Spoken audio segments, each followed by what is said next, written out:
Welcome to Unleash the Power, IBM and Beyond, the podcast where we dig into automation, security, modernization, and what's next for the IBM and beyond.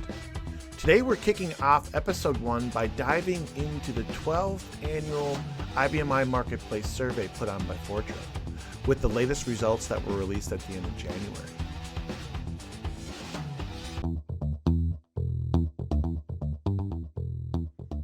If you're new to the IBM Marketplace survey, here's a quick background. The survey is produced by Fortra and built on input from real IBM organizations, our customers, and the broader community, who answer questions about what they're seeing, what they're prioritizing, and what the challenges are they're running into.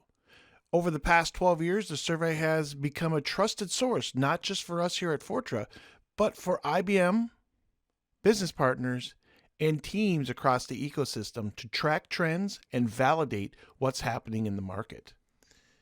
If you'd like to read the full 2026 survey results or watch the webinar, I'll include the link in my podcast notes. Before we jump in, I just want to give a little bit of a background on me first. My name is Schmidt, and will be the host of the Unleash the Power IBM and Beyond podcast. I'm a senior solution engineer at Fortra with over 27 years of industry experience. Over the years, I've been key in helping companies secure and automate their document and data processes, and in turn, helping with streamlining their business process with technology and strategic planning for digital transformation of documents, data, and business workflows. By collaborating closely with businesses, I've focused on delivering tailored solutions that drive digital transformation, enhance operational efficiencies, and support long-term growth through innovative automation initiatives. All right, now let's get into the main topic today. Let's just do a quick reality check. The latest IBM survey data says the number one concern isn't cloud, it isn't even AI, and it's not even cost. All right, drum roll, please. It's IBM skills, and it comes in at 69% this year, unseating cybersecurity. Cybersecurity has been at the top IT concern for over the past 9 years, and it's came in second this year, so it's a big shock. And when skills are at the top, it changes the whole playbook. The answer just can't be, find more talent, because everyone's already trying that. So today we're going to unpack what the survey really means, why cybersecurity and modernization are right behind it, and what practical moves reduce dependency on the shrinking pool of experts. Today's episode again is going to be focusing around and diving into the survey results and what they're really telling us, right? And what it's really telling us from that standpoint is skills risk is now becoming a business risk. So the real question isn't how do we hire more IBM people? It's how do we make outcomes repeatable even when the experts aren't available? Today's episode again is based off of a single slide in the survey of the 12th annual survey that tells really a bigger story if you look at the data. So we'll be talking about the top 5 here today. IBM skills at 69%, cybersecurity at 64%, modernizing applications came in at 62%, HA and DR at 47%, and then AI came in at 42% as well. So we'll be talking about that. And there is a pattern, right? And from that standpoint, and they're all connected together. So let's walk from the top down, and just to sort of show you some of that information inside of there, so you can sort of see some of the different clues each one of those categories is sort of telling and how they're working together. Starting with number 1, 69%, and that's saying that skills is at the top of their issues. And what that is saying that IBM is still mission critical, right? And if it wasn't, skills wouldn't be at the top at a business risk then, right? Organizations are feeling fragile, because knowledge is trapped in few people.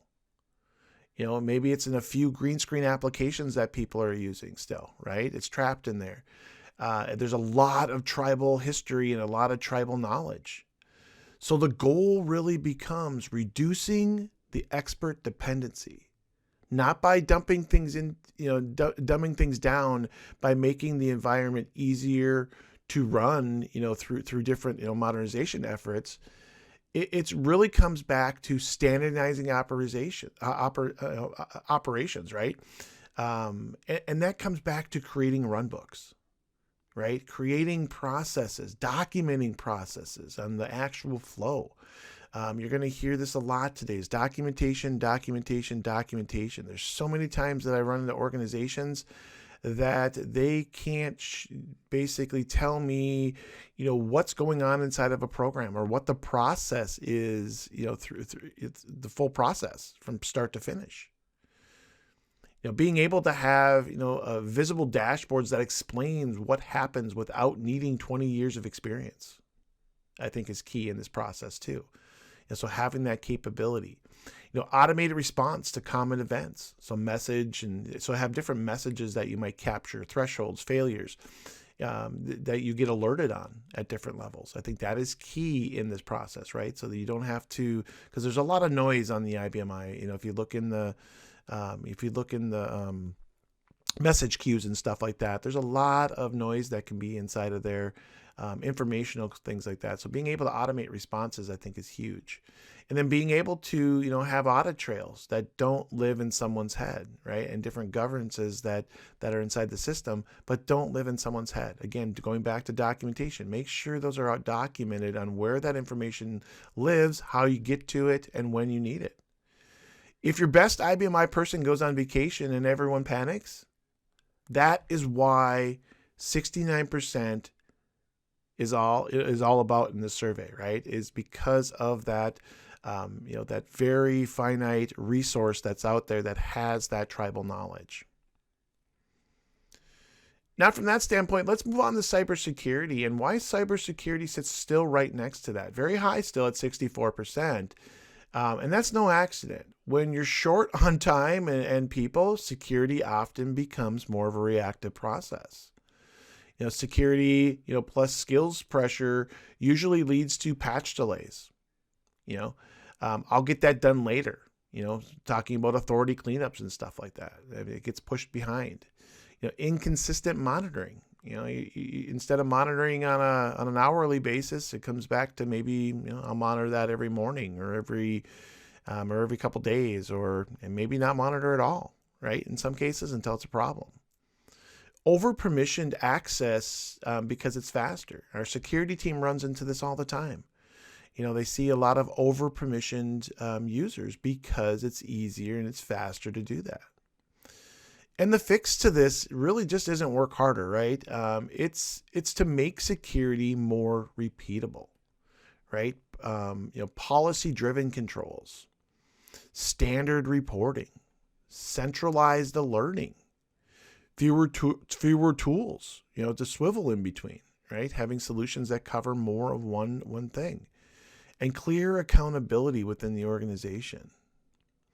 And this is where automation and visibility become security multipliers.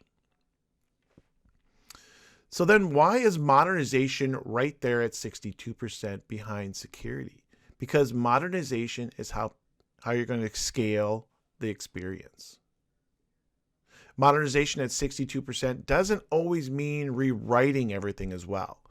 Most IBMI shops want modern outcomes, right? They want the web-based access, easier reporting, self-service insights and stuff like that. Fewer brittle manual steps inside of there, right? With that tribal knowledge where things break and stuff like that. Simpler onboarding for new staff. But they also want reliability because IBMI earns trust by not failing. So the realistic modernization path is often modern interfaces, layered, over stable systems, right? So being able to create those interfaces over the stable programs and stuff like that. better data access and BI experiences for IT and also users, making that stuff self-served for them. Workflows and improvements around the edges first. Documenting some of those workflow processes and coming in and saying, hey, how can we clean up some of this process here? And maybe that's some screen changes, some integration capabilities that can be put in place to be able to modernize. Consolidating how people interact with the platform. Fewer disconnected UIs. Again, consolidating UIs and documenting the process. Modernization becomes a way to reduce skills bottlenecks, not just make it look prettier, right? It's not just putting a pretty interface on there, but we're reducing the skills bottlenecks inside of here from that standpoint by documenting and improving some of those edge cases. Now let's look at number 4 on the list, and that is HA and DR. Coming in at 47%. And this is really says, resilience is still front and center, right? But there's a little bit of a twist. A lot of times DR plans fail. DR and HA plans fail because they aren't practiced and because the steps rely on one or two people, and sometimes those people are not always there or always there together at that point. So the question becomes, your business asks, are you role swap ready? If you have those systems, right? What is the RTO and RPO, capabilities with inside of our organization? Is readiness visible, right? Are run books current? Again, documentation, like I was talking about earlier. Can someone other than the hero admin execute the plan confidently? So that's where we look at, different HA capabilities and look inside of that HA plan. And does the organization that you get your HA software from have capability to help you and guide you and be there and give you a little hand holding when you're doing those role swaps and stuff? So that's one of those key pieces you need to make sure that organizations are helping with. But also, is your organization ready for those processes as well?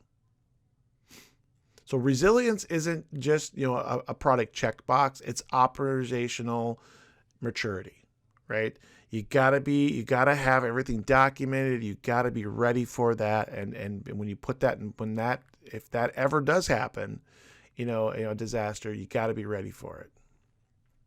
Now on to the last topic. Like I said, we're not going to go through all of them today, but the last one I want to just touch on is AI. Right? AI, generative AI, machine learning. And AI is at 42%.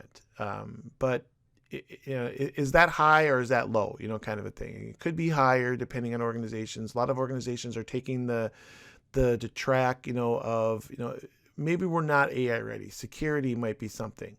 So some teams are saying AI is interesting, but we're still trying to modernize, secure, and keep the lights on with the few people that we have, right? So the best AI use cases in the world aren't, AI for the sake of AI. They are guided assistance.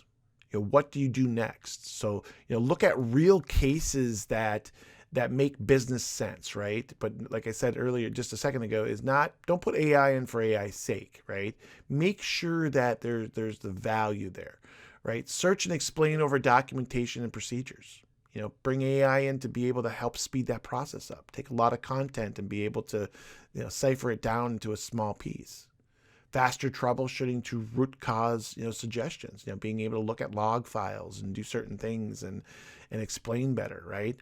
But turning system data into real English, right, at that point, right? So taking data, being able to go through it and go through that process, but also doing it securely. And in some cases, even use AI within your organization to help new staff members become, productive sooner. Being able to, go through some of that stuff and guide them through the process, like we're talking about in some of the other bullets, and go through that stuff easier and consume it easier at that point. AI becomes valuable when it reduces the learning curve and makes outcomes more consistent. So that's something to take away from today's conversation. Again, I'm going to say that again. AI becomes valuable when it reduces the learning curve and makes outcomes more consistent. There are a lot of other important takeaways in the survey, even the ones that didn't rank at the top. But for today's episode, I just wanted to stay focused on the big items and the big themes. And we'll come back to the rest of those in future episodes. And if you'd rather skip ahead, we can also schedule time to do a deeper dive with you and your leadership teams. If I was to summarize the entire survey in one sentence, it would be skills risk is a business risk. And the answer is to reduce operational complexity and make outcomes repeatable through automation, visibility, and governance. If you're looking at your own environments, here's some questions you can ask. Where are we dependent on one person? What processes are manual and should be repeatable? What's the fastest win to simplify and standardize?